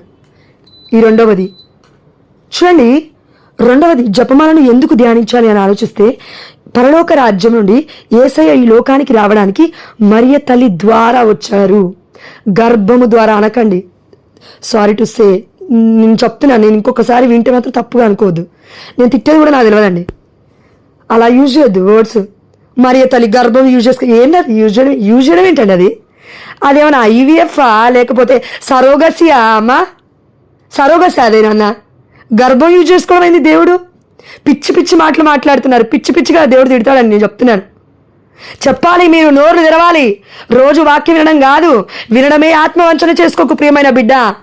దేవుడు నీకోసం నా కోసం కనిపెట్టుకున్నాడు. ఈరోజు గొప్ప ఆశీర్వాదం మన మీదకి వచ్చింది ఆల్రెడీ. ఆమేన్, హల్లెలూయా. కాబట్టి దేవుడు చెప్తున్నాడు అండి, మరియ తల్లి ద్వారా వచ్చాడు యేసయ్య. మరియ తల్లి గర్భం ద్వారా కాదు, మరియ తల్లి ద్వారా. తన ఇంచు ఇంచు అణువు అణువు రక్త బొట్టు ప్రతిదీ కూడా లేడీస్కి చాలామందికి తెలుసు. ఎంత అండి రక్తబొట్టు మన పాలచుకగా మారాలంటే 1,00,000 మిలియన్ల తెల్ల రక్త కణాలు సపోర్ట్ చేయాలంట. అన్ని మారితే తప్ప పాల బొట్టు అనేది రాదు, పాల చుక్క అనేది రాదు తల్లి బ్రెస్ట్ నుంచి. మరి మరియ తల్లి ఎక్కడైనా రోడ్ల మీద పెట్టి పెంచిందా యేసయ్యని? పాలిచ్చి పెంచింది ఆ తల్లి. అందుకే ఒక స్త్రీ ఏమనిందండి పరిశుద్ధమైన గ్రంథంలో, నాకు వాక్యం ఎక్కడుందో గుర్తులేదు, గాస్పల్లో సువార్తలో, ఇదిగో యేసయ్య బోధిస్తూ ఉన్నాడు. అక్కడి నుంచి ఆ సమూహము నుంచి ఓ స్త్రీ లేచి, ఇదిగో నిన్ను కన్న తల్లి గర్భము ధన్యమైనది, నీకు పాలిచ్చిన స్తనములు ధన్యమైనవి. ఇప్పుడు చెప్పు, గర్భం దగ్గర ఆగిపోయిందా ఆ తల్లి? నీలాగనాలాగా పాలిచ్చు స్తనములు ఎక్కడికి పోయింది? అపరిశుద్ధంగా ఉంటే తల్లి ఎందుకండి దేవుడు ఎన్నుకుంటాడు? నీకు నాకు చుక్కలు కనబడట్లేవు రోజు? ఇంతకన్నా గొప్ప పరిశుద్ధాత్మ ప్రేరణ ఇంకేం కావాలి? రోజు నువ్వు నేను చుక్కలు చూస్తున్నాం. ప్రార్థన చేయాలంటే, విశ్వాసంలో ఉండాలంటే చుక్కలు చూస్తున్నాం. చీకటి కాకముందే పగల్లోనే అంత భయంకరంగా ఉంది మనకి. ప్రార్థన చేయాలంటే, విశ్వసించాలి అంటే, అప్పుల బాధ నుంచి దేవుడు డెలివరీ చేస్తాడమ్మా అంటే మళ్ళీ మనుషుల వైపు చూస్తావు. ఏది విశ్వాసం? ఏది నమ్మకం? ఏది ప్రార్థన? పట్టుదలతో ప్రయాసతో నువ్వు ప్రార్థన చేస్తే ఎందుకు అలా ఇలా చూస్తావు? ఇక్కడికి నేను ఇది ముగిస్తూ ఉన్నానండి, ఎందుకంటే దేవుడు 2 సాక్ష్యాలు చెప్పమని చెప్తున్నాడు. 2 సాక్ష్యాలతో ముగిస్తాను. మన పునీత జోజప్ప గారు అంటున్నా, 2 సాక్ష్యాలు. మొట్టమొదటి కేర్ఫుల్గా వినండి. ఇదే మీరు ఎక్కడున్నా సరే అక్క మీకు దండం పెడతాను, ఒక్క దగ్గర కూర్చొని వినండి, 5 నిమిషాలు. ఈ లాస్ట్ 2 అద్భుతాలు. ఎందుకంటే నీకు నాకు అద్భుతాలు కదా కావాల్సింది, ప్రేమ కాదు కావాల్సింది. అద్భుతాలు ఉంటే ఉంటావు గ్రూప్లో, అద్భుతాలు లేకపోతే వెళ్ళిపోతావు. దేవుడు అద్భుతాలు చేయడం కోసం రాలేదు ఈ లోకంలో. నిన్ను నన్ను అద్భుతంగా పేతురు వలె, ఇదిగో పౌలు వలె, ఇదిగో మన యాకోబు వలె, యోహాను వలె బిడ్డల్ని దర్శించి మార్చడానికి వచ్చాడు. దర్శన భాగ్యం పొందుకోమంటే ప్రార్థించమంటే ప్రార్థించం. అన్ని కావాలి, అద్భుతాలు కావాలంటే ఏడ్చినట్టే ఉంటుంది. ఇంకా అద్భుతం దగ్గర ఆగిపోతుంది నీ జీవితం, నా జీవితం. చిత్తం అడుగు. చిత్తం ఎందుకు తెలుసుకోలేకపోతున్నావు? పరిశుద్ధాత్మ ప్రేరణ లేదు, ఎందుకంటే ప్రార్థన లేదు, ఎందుకంటే విశ్వాసం మొత్తమే లేదు. మొట్టమొదటిగా చేయాల్సిన ప్రార్థన, పరిశుద్ధాత్మ దేవా నాకు సహాయం చేయయ్యా. అడుక్కుంటున్నావా? ఇంటింటికి వెళ్ళి డబ్బులు వాళ్ళని వెళ్ళి వీళ్ళని వెళ్ళి అడుక్కుంటున్నావా? లేదంటే ఇంకెవరైనా అడుగుతున్నావా ఆ సహాయం కోసం? పరిశుద్ధాత్మ దేవుని అడగడానికి మూగపోయిందా నీ గొంతు? ఇచ్చాడుగా గొంతు, ఇచ్చాడుగా చేతులు, ఇచ్చాడుగా కాళ్ళు. ఏమి అసంపూర్ణంగా మనం లేము కదమ్మా. సంపూర్ణంగా దేవుడు చేశాడు, విశ్రాంతి తీసుకుంటున్నాడు. యేసయ్య ఆ పడవలో విశ్రాంతి ఎందుకు తీసుకున్నాడంటే, ఆ దేవాది దేవుడైన యెహోవా తండ్రి పైన నమ్మకం. అందుకే నిద్రపోతున్నాడు, విశ్రాంతి తీసుకుంటున్నాడు పడవలో. మనం తీసుకుంటున్నామా? బెడ్ మీదకి వెళ్ళగానే ఏం గుర్తొస్తుంది? అప్పులు ఎన్నున్నాయి, రేపు ఎంత కట్టాలి, రేపు ఎవరిని అడగాలి, లేకపోతే ఇంకేదో ఆలోచనలు. లేకపోతే ఆమె ఇట్లా అన్నదంట కదా, ఎప్పుడు గొడవ పడాలి, ఎప్పుడు ఫోన్ చేయాలి. 24 గంటలు నీ కళ్ళు మొత్తము, నా కళ్ళు మొత్తము దేవుడి పైన కాకుండా, సర్వశక్తివంతుడైన మన తండ్రిపై కాకుండా మనుషులపై ఆధారపడినవాడు శాపగ్రస్తుడు అనే వాక్యం ఇక్కడ నెరవేరట్లేదా? నువ్వు అడగొచ్చు, మరి అదేంటి? మనుషుల ద్వారానే కదా దేవుడు అద్భుతాలు చేసేది, సహాయం చేయించేదంటే. దేవుడు లేపుతాడు, దేవుడు పిలుస్తాడు. నువ్వెవరమ్మా? దేవుడి కంటే గొప్పదాని అయితే కాదుగా, దేవుడి కంటే గొప్పదాని అయితే నేను కాదుగా, నాకెలా తెలుస్తుంది? అందుకే ఈ సాక్ష్యం విను. ఈ సాక్ష్యం వినన్నా మనం మారాలి. మొట్టమొదటి సాక్ష్యం, మా ప్యారిష్లో మన థామస్ ఫాదర్ గారు బ్రతికున్నప్పుడు ఈ మాట చెప్పారు. అదేంటంటే, తను చిన్నగా ఉన్నప్పుడు నిజంగా జరిగింది. వాళ్ళ హాస్టల్ ఎక్కడో నాకు తెలియదు, హాస్టల్ ఎక్కడో నాకు తెలియదు. అప్పుడు ఫాదర్ ఏం చెప్పారంటే, అప్పుడు వాళ్ళ సిస్టర్స్ చెప్పేవారంట రెగ్యులర్గా. వాళ్ళ సిస్టర్స్లో కొంతమంది పూర్వీకులు ఉన్నారంట, వాళ్ళు అది చూసిన వాళ్ళ అద్భుతం డైరెక్ట్గా. సో ఫాదర్ డైరెక్ట్గా జరిగిందే చెప్పారండి. ఒకరోజు అనాథ పిల్లల కోసం ఎవరు మఠకన్యా స్త్రీలందరూ ప్రార్థిస్తూ ఉన్నారు. మఠకన్యా స్త్రీలందరూ ప్రార్థిస్తున్నప్పుడు పునీత జోజప్ప గారిని పరిశుద్ధాత్మ దేవుడు ఎందుకో ప్రేరేపించాడంట. పునీత జోజప్ప గారికి నొవీనా ప్రార్థన చేయండి అని మన మఠకన్యా స్త్రీలను ప్రేరేపించగానే సరే అని 9 రోజులు నవీన డే స్టార్ట్ చేశారు. పిల్లలకి ఫుడ్ అయిపోతుంది, బియ్యం బస్తాలు అయిపోతున్నాయి, దగ్గర పడింది. వామ్మో ఇప్పుడు ఎలా ఉంటుంది మఠకన్యా స్త్రీలకి? అక్కడ ఉన్న అనాథ పిల్లలే వాళ్ళకి బిడ్డలు. ఇప్పుడు నీ బిడ్డకి ఆకలి పెట్టకపోతే తల్లిగా తట్టుకుంటావా ఏంటి? తట్టుకోలేకపోతున్నావు, లేదంటే తట్టుకుంటున్నావు అంటే ప్రేమ లేదని అర్థం. తట్టుకునే వ్యక్తుల గురించి దేవుడు మాట్లాడుతున్నాడు. అదేంటంటే తట్టుకునే ఇన్ సెన్స్ నీ బాధ వర్ణాతీతం. నీ బిడ్డ ఆకలితో ఉంటే, చిన్నపిల్లాడు ఏడుస్తుంటే తల్లికి అర్థమైపోతుంది, వెళ్ళి పాలిస్తుంది. అదేవిధంగా ఈ ప్రేమ లేదు మనలో చాలామందికి, కొంతమందికి ఉంది. అది పెద్దగైనా, ఢిల్లీకి రాజైనా, తల్లికి కొడుకే. ఇది ఇక్కడ అప్లై చేయి, నీ బిడ్డకి, నా బిడ్డకి, అందరికీ. అయితే జోజప్ప గారి యొక్క మధ్యవర్తిత్వ ప్రార్థన మొదలుపెట్టారు. గడుస్తూ ఉన్నాయి రోజులు. వాళ్ళలో నిరాశ రానివ్వట్లేరు, ప్రార్థిస్తూ ఉన్నారు, నిరీక్షణ కలిగి ఉన్నారు. 8వ రోజు రానే వచ్చింది, 7వ రోజు అయిపోయింది, 8వ రోజు రానే వచ్చింది, 9వ రోజుకి ఎంటర్ అయ్యారు. ఎంటర్ కాగానే ఏమైంది? ఇంకా అయిపోయాయి, సరుకులు అయిపోయాయి. వామ్మో, రేపొద్దున లేస్తే ఏముండాలి, ఏంటి పరిస్థితి అని అనుకుంటున్నారు. మరి అప్పటికైనా అయిపోయాయి కదా, ఎవరైనా డబ్బులు ఇచ్చినా కూడా వెళ్ళి తెచ్చుకోవాలి రేపొద్దున. మరి చిన్నపిల్లల ఆకలికి ఎలా ఆగుతారు? దేవుడికి తెలుసు, దేవుడు చూస్తున్నాడు ఇవన్నీ. అందుకే ఏం చేశాడు తెలుసా దేవుడు? ఆ రోజు 9వ నవదిన రోజున డే అయిపోయింది, అయిపోవస్తుంది. నైటు సమయము 10 గంటలు, నైటు సమయము 10 గంటలు. ఆ సమయంలో మొత్తం వెళ్ళి అన్ని డోర్స్ క్లోజ్ చేసి వెళ్ళి పడుకున్నారు మన మఠకన్యా స్త్రీలందరూ. పడుకుంటే డోర్ ఎవరో కొట్టారంట, సౌండ్ వచ్చింది పెద్దగా. వస్తే ఏంటా అని బయటకు వచ్చారు. బయటికి రాగానే ఒక పెద్ద లారీ వచ్చి ఆగింది. బయట డోర్ కొట్టిన వ్యక్తి కనవలేదు, కానీ ఎమ్మటే వచ్చి లారీ అయితే ఆగింది. లారీ అంటే ఒక చిన్న ట్రక్ లాంటిదండి, ఆగింది. ఒకే వ్యక్తి ఎవరైతే డ్రైవ్ చేశారో, ఎవరైతే నడిపారో బండిని, మీరు నమ్మిన నమ్మకపోయినా ఇది నిజం, ఇది సత్యం. నాకైతే గూజ్ బంప్స్ వచ్చాయి వింటుంటే. ఆ సమయంలో ఒక వ్యక్తి వెనక్కొచ్చి దబ్బా దబ్బా దబ్బా పప్పుకు సంబంధించినవన్నీ, బిడ్డలకి ఏవైతే చిన్నపిల్లలకి అవసరం అవన్నీ అండి, దబ్బా దబ్బా బస్తలే దించేసి ఎమ్మటే ఎక్కాడంట ఆ వ్యక్తి. మరి మఠకన్యా స్త్రీని వెళ్ళి అడిగేలోపే వెళ్ళిపోతూనే ఉన్నాడు ఆయన, పలకట్లేడు, వెళ్ళిపోతూనే ఉన్నాడు. ఇదేంటి ఇట్లా వచ్చాడు, అట్లా వెళ్ళిపోతే అడుగుతుంటే మాట్లాడట్లేదు అని అలా వాళ్ళు చూస్తూ నిలబడిపోయారు. అట్లనే అక్కడ జరిగిన అద్భుతం ఏంటంటే 100 మీటర్లు కూడా దాటలేదు ఆ యొక్క వెహికల్, ఆ యొక్క యంత్రమా ఏదో ఒకటి, ఆ యొక్క డీసం మాయమైపోయింది. Amen, hallelujah, thanks to Lord, all glory to God. తండ్రి నీకు స్తోత్రమయ్యా. మా జీవితంలో కూడా ఇలాంటి అద్భుతాలు అసాధ్యమే, కానీ మాకు విశ్వాసాన్ని దయచే తండ్రి. ఈ సమయంలో పునీత జోజప్ప గారి మధ్యవర్తిత్వ ప్రార్థన ద్వారా మేము అడిగి పొందుకుంటున్నాము తండ్రి. ఆమేన్. ఇది మొట్టమొదటి సాక్ష్యము, ఇది మొట్టమొదటి సాక్ష్యం. నమ్మాలి, గుడ్డి వాళ్ళం కాదు మనం, నమ్మాలి. నమ్ముట నీ వలనైతే నమ్మువానికి సమస్తము సాధ్యము. తోమా, నీవు నన్ను చూసి విశ్వసిస్తున్నావయ్యా, చూడక విశ్వసించువాడు ధన్యుడు. ఇన్ని సంవత్సరాలైంది క్రిస్టియానిటీలో ఉంది, మనము క్రైస్తవ మతంలో ఉండి. ఏది నమ్మకం, ఏది క్రీస్తుపై ప్రేమ, ఏది దేవుడు అద్భుతం చేస్తాడంటే, ఆశ్చర్యకరుడు అంటే ఏంటి చెప్తున్నావు? నేను క్రైస్తవులని చెప్పుకుంటున్నావా? నో, చెప్పుకోకు. నేను విశ్వాసపాత్రునని చెప్పుకో, దేవుళ్ళో నమ్మకం ఉంటే. రెండో అద్భుతం, మెక్సికో దేశంలో ఇది జరిగింది నిజంగా. ఆ వీడియో నేను ఇంగ్లీష్లో పెడితే అంటే అందరికీ అర్థం కాకపోతుండొచ్చు కదండి, అందుకే తెలుగులో చెప్తున్నాను. అది పెట్టాలి, యాక్చువల్ పెట్టలేదు, నేను మర్చిపోయాను. ఇన్స్టాలో చూశాను, యూట్యూబ్లో షార్ట్స్లో కూడా చూశాను. ఎక్కడ అంటే మెక్సికో దేశం, మీరు వినుండొచ్చు, కొంతమంది ఫాదర్లు కూడా చెప్తున్నారు ఈ మధ్య. మెక్సికో దేశంలో మఠకన్యా స్త్రీల మఠంలో అన్నీ అయిపోయాయి. ఇక్కడ ఏమంటారు, అన్నీ అయిపోయాయి ఇన్ ద సెన్స్, అక్కడ ఏమంటారండి, అడరేషన్ చేపలు అంటాం కదా, దివ్య మనసాన్ని పెడతారు. అక్కడ అంతా కన్స్ట్రక్షన్ అంతా అయిపోయింది, చాలా బాగుంది. కానీ సిస్టర్స్ ఆ పని వాళ్ళంతా వెళ్ళిపోయి అంతా కంప్లీట్ అయిపోయిన తర్వాత మరి కలర్స్ దగ్గరికి వచ్చిన తర్వాత వాళ్ళు అనుకున్నారంట, అయ్యో స్టెప్స్ వేపిద్దాం అనుకున్నాం కదా, ఎలా ఇప్పుడు అని ఆలోచిస్తూ ఉన్నారంట. స్టెప్స్ అంటే మన ఒక ప్లేస్ నుంచి ఇంకో ప్లేస్కి పైకి వేపిస్తాం కదా ఇంట్లో, ఇన్నర్కి కూడా మనం ఉంటుంది కదా, అలా వేపిద్దాం అనుకున్నాం కదా, అయ్యో ఎలా అని వాళ్ళు చూస్తున్నారంట. చూస్తూ ఉన్నప్పుడు వాళ్ళకు ఒక ఆలోచన వచ్చింది, ఇప్పుడు మన దగ్గర డబ్బులు కూడా లేవు ఇవ్వడానికి, ఎలా ఇస్తాం, ఒక పైసా లేదు కదా.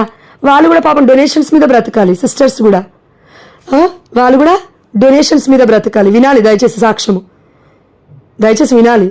విశ్వాసాన్ని మన దేవుడు మన విశ్వాసాన్ని బలపరచును గాక. ఆమేన్, హల్లెలూయా.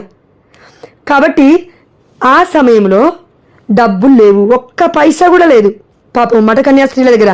ఇప్పుడు వాళ్ళు ఎవరిపైన ఆధారపడాలి? కరెక్ట్గా చెప్పాలంటే నీలాగా నాలాగా వెళ్ళి, అమ్మ నిర్మల పెద్దమ్మ ఆంటీ కొంచెం మ్యూట్లో పెట్టుకుందండి, సారీ అండి మీరు తప్పుగా అనుకోవద్దు, మనకి కనువిప్పి ఈ వాక్యాలన్నీ. ఇప్పుడు నీలాగా నాలాగా ఏం చేయాలి? మనుషుల దగ్గరికి వెళ్ళి డొనేషన్స్ ఇవ్వండి అని చర్చిల ముందు నిలబడాలి, అవునా కాదా? ఎస్. మరి చర్చిల ముందు నిలబడలేదే ఆనాడు. మఠ కన్యాస్త్రీలు ఏం చేశారంటే మనసులో అనుకుంటున్నారు, అయ్యా ఇప్పుడు డబ్బులు లేవు, మా దగ్గర ఒక్క పైసా లేదు, మొత్తము తీసుకొచ్చింది, మొత్తము డొనేషన్ ఇచ్చింది, మొత్తము అడరేషన్ చేపలు కట్టడానికి అయింది తండ్రి, మరి ఇప్పుడు ఎలా, ఏం చేస్తావు తండ్రి మమ్మల్ని? మరి ఈ యొక్క పైకి ఆ దేవాలయానికి పైన కింద ఈ యొక్క అడరేషన్ చేపలకి కనెక్షన్ ఉండాలి అంటే ఆ యొక్క స్టెప్స్ ఉండాలి తప్పకుండా, ఆ యొక్క మెట్లు ఉండాలి తప్పకుండా, లేకపోతే ఎలా అని ప్రార్థిస్తున్న సమయంలో ఒక వ్యక్తి వచ్చి డోర్ కొట్టారు. సేమ్ డోర్ కొట్టిన తర్వాత ఏంటి అని చూశారు వాళ్ళు. చూడగానే ఆ వ్యక్తి ఏమన్నారంట తెలుసా, ఈ మఠ కన్యాస్త్రీలతో అన్నారంట, మీకు పని వాళ్ళు అవసరం పడిందని చెప్పారు నాకు, ఎవరో చెప్పారని చెప్తున్నాడంట. మీకు పని వాళ్ళు అవసరం పడిందని తెలిసింది నాకు, ఇలా స్టెప్స్ కట్టాలంట కదా, అందుకే వచ్చాను కడతానన్నాడంట. ఓకే అని వాళ్ళు సైలెంట్గా వెళ్ళిపోయారంట. వెళ్ళిపోయి మళ్ళీ వాళ్ళ ఉంటాయి కదా రూమ్స్లలో ప్రేయర్ చేసుకుంటున్నారంట, మాట్లాడుకుంటున్నారంట. ఇదిగో ఆయన పని స్టార్ట్ చేశాడు, ఇప్పుడు ఎలా, పని అయినైతే వచ్చాడు పిలవకముందే, మరి డబ్బులు ఎలా అని బాధపడుతున్నారంట, మదన పడుతూ ఉన్నారు, వేదన పడుతూ ఉన్నారు. ఆ సమయంలో ఆ వచ్చిన వ్యక్తి అద్భుతమైన రీతిలో 33 మెట్లు కట్టి సైలెంట్గా వెళ్ళిపోయాడు అక్కడి నుంచి. కరెక్ట్గా చెప్పాలంటే మాయమైపోయాడు. ఇదంతా ఎందుకు చెప్తున్నాడు దేవుడు?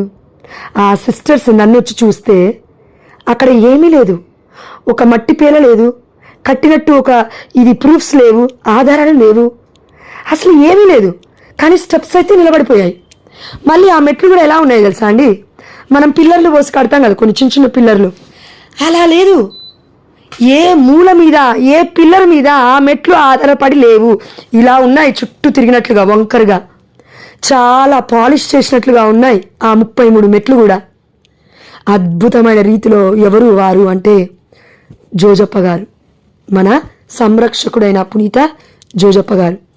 ఎందుకు పునీత జోజప్ప గారిని కార్మికుడు అన్నారంటే, ఈ సాక్ష్యము వింటే మనం ఎందుకు బలపడతామని నేను చెప్పానంటే, ఈరోజు కార్మికుడైనా కష్టజీవి అయినా మన వడ్రంగి అయినా పునీత జోజప్ప గారి యొక్క పండుగ దినముకి ఈ రోజున గొప్ప ఎగ్జాంపుల్, గొప్ప సాక్ష్యము అద్భుతమైనది.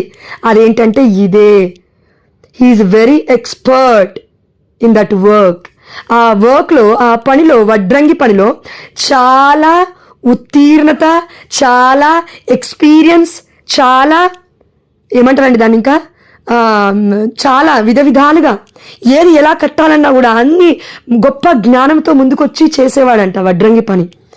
నువ్వు నేను కూడా పని చేస్తున్నాము, కానీ ఆ పనిలో దేవుణ్ణి మహిమపరచట్లేదు.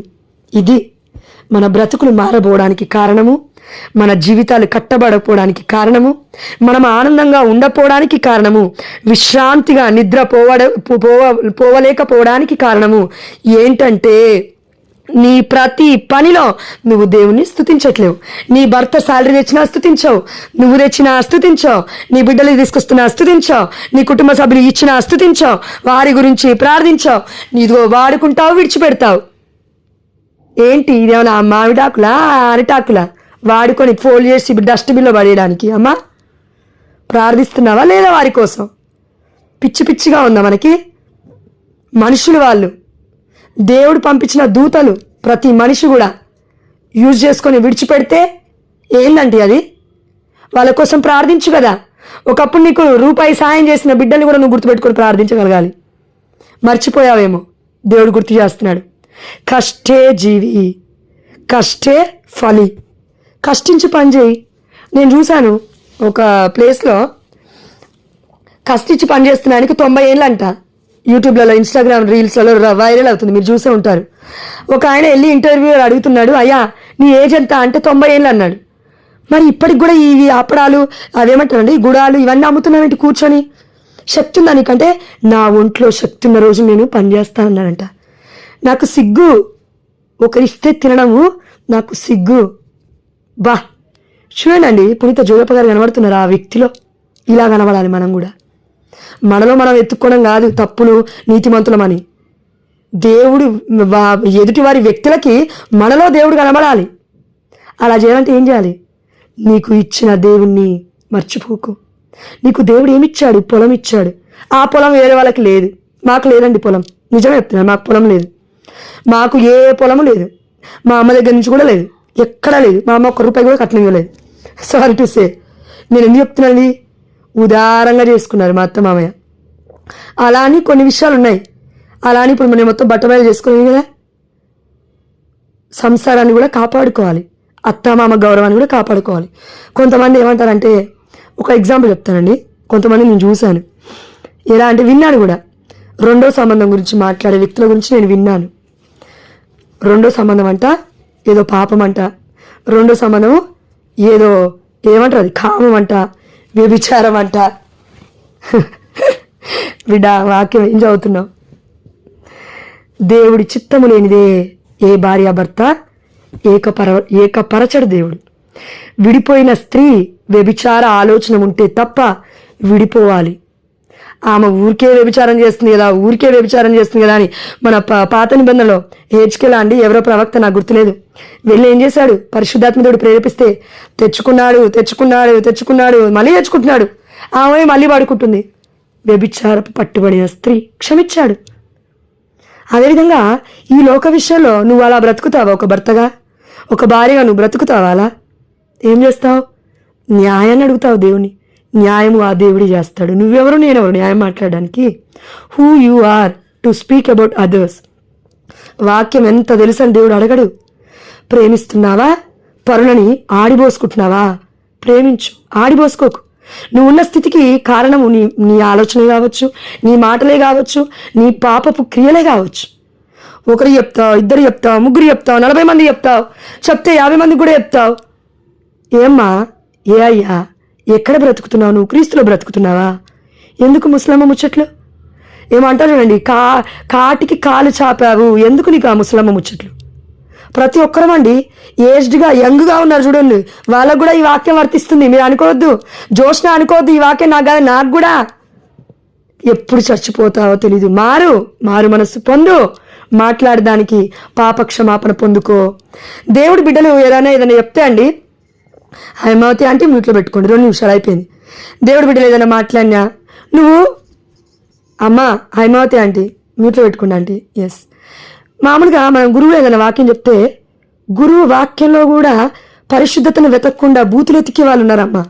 మన గ్రూప్లో కూడా ఉన్నారు కొంతమంది. దేవుడు చెప్తున్నాడు, బూతులు ఎత్తుకుంటున్నావా? ఎత్తుకు. బూతు అదే జీవితం అవుతుంది ఇంకా నీది నాది. అట్లా అవ్వకుండా ఏం చేయాలి? పరిశుద్ధంగా ఆలోచించు. నువ్వు ఎవరివైనా సరే, you are after all in front of my almighty God. దేవుడు ముందు నువ్వు నేను ఆఫ్టర్ ఆల్. ఇది మనం గుర్తుపెట్టుకోకపోతే విధేయత చూపించిన పునీత జోజప్ప గారి యొక్క మధ్యవర్తిత్వ ప్రార్థన అడగడానికి కూడా అర్హత లేని మనకి దేవుడు ఏం చెప్తున్నాడంటే, అవిధేయత కలిగి జీవిస్తున్నావా? అపనిందలు మాట్లాడుతున్నావా? నిందలు మోపుతున్నావా? అవమానకరపు మాటలతో వేరే వాళ్ళ బ్రతుకు ఇంకొకరి ముందు బయట పెడుతున్నావా? నీ బ్రతుకు బట్టబయలుగానుంది. భయపడకు ప్రియమైన బిడ్డ, దేవుడు చెప్తున్నాడు, ఆపాలి నీ నోరుని. నువ్వు ఎంత కాపాడుకుంటే నీ నోరుని, అందుకే దేవుడు దీవిస్తున్నాడు. ఎందుకు? మరియ తల్లి అంతయు మరణ చేసుకుంటూ ఉంది తన మనసులో. అంతయు అంటే రక్షణ ప్రణాళిక మొత్తము అని అర్థము. యేసయ్య పుట్టాడు.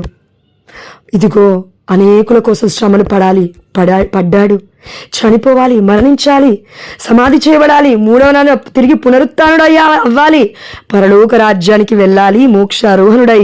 ఇది రక్షణ ప్రణాళిక, దేవుడి ప్రణాళిక. ఈ దైవ ప్రణాళిక మొత్తం మరియ తల్లికి తెలుసు. ఎందుకంటే పరిశుద్ధాత్మ ప్రేరణతో జోష్న 3 రోజుల ముందు నుంచే ప్రేయర్ చేసినప్పుడు ఒక వ్యక్తి చనిపోతుంది అని తెలిసినప్పుడు, నీకు నాకు తెలుస్తున్నప్పుడు, అర్థమవుతున్నప్పుడు, నువ్వు పడిపోతున్నావని నాకు అర్థమవుతున్నప్పుడు, పరిశుద్ధాత్మ ప్రేరణ ద్వారా రక్షణ ప్రణాళిక దేవుడికి అర్థం కాకుండా ఎలా ఉంటుంది, ఆ దేవుణ్ణి కన్న తల్లికి అర్థం కాకుండా ఎలా ఉంటుంది. ప్రియమైన బిడ్డ, మేల్కొను మేల్కొను మేల్కొను మేల్కొను. ఆపు, నోటి మాటలు ఆపు. ఎందుకంటే speech is silver, silent is gold. మౌనమే బంగారు భవిష్యత్తుకి దారి తీస్తుంది, బాట చూపిస్తుంది. ఆమేన్, హల్లెలూయా. ఆడిపోసుకొని ఆపేద్దాం మనం ఇప్పటి నుంచి.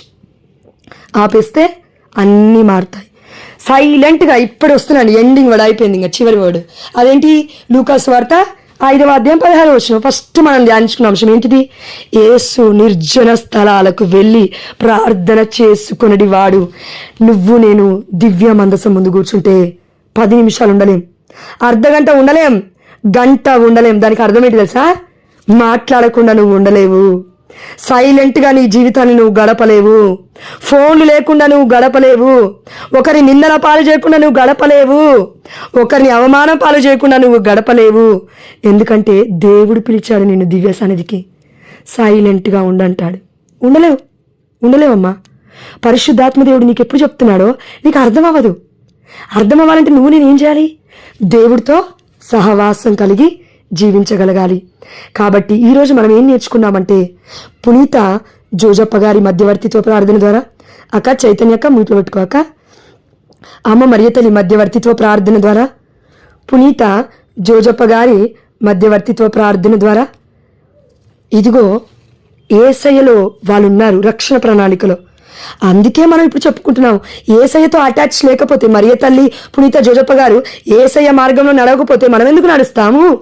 పునీత అంతోని వారు యేసయ్య మార్గం లేకపోతే కనతలియన కథోలిక శ్రీ సభ పునీతుని నమ్మండి అని మనకెందుకు చూపిస్తుంది? పోపు గారు పునీతులు కాకపోతే పోపు గారిని అనుసరించండి అని పోపు గారి కింద దేవుడు మనల్ని ఎందుకు పెడతాడు? అర్థమవుతుందా? పరిశుద్ధాత్మ పనులు ఇవన్నీ, మన పని కాదు. అందుకే ముగిస్తూ ఉన్నాను. అయ్యా, మనమందరము కూడా ఈ నిర్జన స్థలాలకి వెళ్ళాలి అని దేవుడు కోరుకుంటున్నాడు. దివ్య మందసం మొదలు పెట్టండి. దివ్య మందసం అమ్మ మరియ తల్లే కదా. ఎస్. 2వది జపమాల ప్రార్థన. నీ సమస్య ఎంత పెద్దదైనా నిష్ఠగా చేయి ప్రేయరు, చిత్తశుద్ధితో చేయి ప్రేయరు. ఎందుకు కోతిలాగా కొంగలాగా ఈ జపాలు? కొంగ జపం అంటారు చూడండి, దొంగ జపం అని. ఎందుకు అవన్నీ? అననీయ సఫరియా లాగా దొంగ మాటలు ఎందుకు? పేతురు దగ్గర యోహాను దగ్గరికి వెళ్ళి దొంగ మాటలు చెప్పారు ఎవరు? అననీయ సఫరియలు ఇద్దరు. మా ఆస్తి ఇంతే, ఇదే మేము దేవుడికి ఇస్తామన్నారు. మొక్కు తీర్చుకోలేకపోయారు. ఏమైంది? ఆ మొక్కు కాదు, మొత్తం బ్రతుకులే కోరిపోయారు. ఇద్దరు చచ్చిపోయారు. అననీయ సఫరియా ఇద్దరు. అక్కడికక్కడే పేతురు కాళ్ళ దగ్గర కూలబడి చనిపోయి అని వాక్యం సెలవిస్తుంది. పేతురు ప్లేస్లో ఎవరిని చూడాలి? ప్రతి ఒక్కరిని చూడాలి. నిన్ను నువ్వు కూడా చూసుకోవచ్చు, ఒక్కొక్కసారి తప్పులేదు. కానీ నీతిమంతంగా బ్రతకాలి. బ్రతకకుండా చూసుకుంటానంటే అది గర్వం, లూసిఫర్ అవుతుంది. వాక్యం తెలిసిన విర్రవీగకు. వాక్యం తెలిసిన వాళ్ళు ప్రతి ఒక్కరు పుణ్యాత్ములు అయిపోరు. వాక్యం తెలిసిన వాడు ఘోరమైన వాడు, అవిధేయత చూపించిన వాడు లూసిఫర్ కూడా ఉన్నాడు. విధేయత చూపించిన ఈరోజు శ్రామిక అయిన కష్టజీవి అయిన మన పునీత జోజప్ప గారు ఉన్నారు. అయ్యా, ఈ 2 సాక్ష్యాలను బట్టి పునీత జోజప్ప గారా మొట్టమొదటి సాక్ష్యం ఏంటి విన్నారా? ఎస్. వారికి రేషన్స్ ఎన్ని కావాలో అన్ని దేవుడు తీసుకొచ్చి ఇచ్చాడు. అనాథ పిల్లలకి ఆశ్రమయ్యాడు. మఠకన్యాస్త్రీ దగ్గరికి వచ్చి అక్కడ ఏదైతే ఆగిపోయిందో ఆ స్థలం కట్టాడు, మెట్లు. ఆయన ఇంకో విషయం చెప్పలేదండి, మర్చిపోయాను. ఆ మెట్లు కట్టిన తర్వాత టెక్నీషియన్స్ని పిలిచారు. చాలామంది మనోళ్ళు ఊరుకుంటే అనుకున్నారా? కథోలిక శ్రీ సభలో అన్ని నిర్ధారణలు కావాలని ఆధారాలు తీస్తారు. ఇది ఎవరు కట్టారు ఏంది అని టెక్నీషియన్స్లు ఉంటారు కదా, అందులో బాగా ప్రాముఖ్యత చెందిన వాళ్ళు ఉంటారు కదా ఆ పనిలో, ఎక్స్పర్ట్స్. వాళ్ళు వచ్చి పరిశీలించారంట ఆ 33 మెట్లని. పరిశీలిస్తే వాళ్ళు అన్నారంట, ఏమన్నారంట తెలుసా? ఇది దేవుడి కార్యం, ఇది మనుషులకు సాధ్యం కాదు. ఆ మెట్లు కూడా ఇక్కడెక్కడ దొరకవు, అది ఎక్కడనో యెరూషలేము దగ్గర నుంచి తెప్పించారు అవి అని అన్నారంట. యెరూషలేము నుంచి ఎవరు తెస్తారండి? పునీత జోజప్ప గారు తప్ప. ఇంకా అది అద్భుతమైన రీతిలో జరిగింది. కాబట్టి అయ్యా, ఈ రెండు కూడా మేము గుర్తుపెట్టుకొని, పునీత జోజప్ప గారా, మా పాలక పునీతుడా, మా కుటుంబాల రక్షకుడా, కథోలిక శ్రీసభకి రక్షణకర్త అయిన పునీత జోజప్ప గారా, మా అందరి కోసం ప్రార్థించయ్యా ఈరోజు. మా భర్తల కోసం ప్రార్థించయ్యా ఈరోజు. అయ్యా, దయచేసి మమ్మల్ని మన్నించయ్యా. దేవుడికి తెలిసి తెలియక మేము ఏదైనా తప్పులు మాట్లాడి ఉంటే, మిమ్మల్ని మేము తక్కువగా చూసుంటే, చులకన చూపు చూసి ఉంటే మమ్మల్ని మన్నించండి. మీరు పరిశుద్ధులు, మీరు నీతిమంతులు, ఇది మాకు వివరించినందులకు ఆ దేవాది దేవుడికి వేలాది వందనాలు. అమ్మా, మా మరియ తల్లి, నీ భర్తకి కూడా నువ్వు రాజ్ఞివై ఉన్నావు. అమ్మా, ఈ ప్రపంచంలో భర్తకి పైన భార్య ఉంటే చూసి ఓర్వలేని భర్తలు ఎంతోమంది. కానీ నీ భర్త నువ్వు రాజ్ఞిగా ఉన్నావని ఒప్పుకున్నాడు, అందుకే నిన్ను స్వీకరించాడు. అమ్మా, భర్తలు ఎంతమంది ఉన్నారో అంతమందికి మారు మనస్సు కోసం నువ్వు ప్రార్థించు తల్లి. భార్యలు ఎంతమంది ఉన్నారో ఆ బిడ్డలందరికీ కూడా జ్ఞానాన్ని దయచేయమని, నీలో ఉన్న వినయాన్ని కొంచెమన్నా, నీలో ఉన్న విధేయతను కొంచెమన్నా తల్లి నీ వినయ వస్త్రముతో మమ్మల్ని కప్పమ్మా. ఈ సమయంలో అనాథలను ఒక్కసారి చూడమ్మా. అమ్మా, అదేవిధంగా నువ్వు వితంతురాలివి కూడా. జోజప్ప గారు చనిపోయినప్పుడు స్లీవ కింద నువ్వు ఒక్కదానివే ఉన్నావు, అందుకే యేసయ్య నీకు అప్పగించాడు. యేసుప్రభుల వారు యోహాను గారికి నిన్ను అప్పగించాడు. ఒకవేళ యోసేపు గారు బ్రతికుంటే యోహాను గారికి దేవుడు అప్పచెప్పేవాడు కాదు. అంటే జోజప్ప గారు చనిపోయిన తర్వాత ఈ లోకరీత్యా నీవు వితంతురాలివి. నీ బిడ్డలు ఎంతోమంది వితంతులు ఉన్నారమ్మా ఈ కుటుంబాలలో. ఆ బిడ్డలందరి కోసం ప్రార్థించమని. అయ్యా, ఈ పరమ సత్యాలను ఈ బుద్ధిహీనురాలనైన నాకు పరిశుద్ధాత్మ ప్రేరణ ద్వారా దివ్య మందసం ముందు ఈరోజు నా తండ్రి ఇన్ని గంటల తర్వాత రివీల్ చేసినావు, వ్యక్తపరిచినావు. అందుని బట్టి నీకే సమస్త ఘనత మహిమ ప్రభావములు చెల్లిస్తూ మేము అడిగినవన్నీ, మా బిడ్డలు అడిగినవన్నీ సంతోష్ని దీవించు, అనూషను దీవించు, దివ్యాన్ని దీవించు. అయా, విమల ఆంటీని, ప్రకాశంకుని దీవించు, సునీతాని, రవిని దీవించు. అయా, బిడ్డలందరినీ పేరు పేరున దీవించు, మమ్మల్ని అందరినీ కూడా దీవించు. అయా, జోసువా, మెస్సైను, హైమావతి ఆంటీని, అయా అదేవిధంగా నిర్మల ఆంటీని తల్లి తన కుమారుణ్ణి, ఆయా క్రాంతి అక్కని తన కుమారుణ్ణి, బిడ్డలు ఒంటరిగా ఉన్న వారందరినీ కూడా పేరు పేరున మీకు అర్పిస్తూ నీ మీద మాత్రమే ఆధారపడే పరిశుద్ధాత్మ జ్ఞానముతో మేమందరము నింపబడుదుముగాక తండ్రి. ఆమేన్. హల్లెలూయా.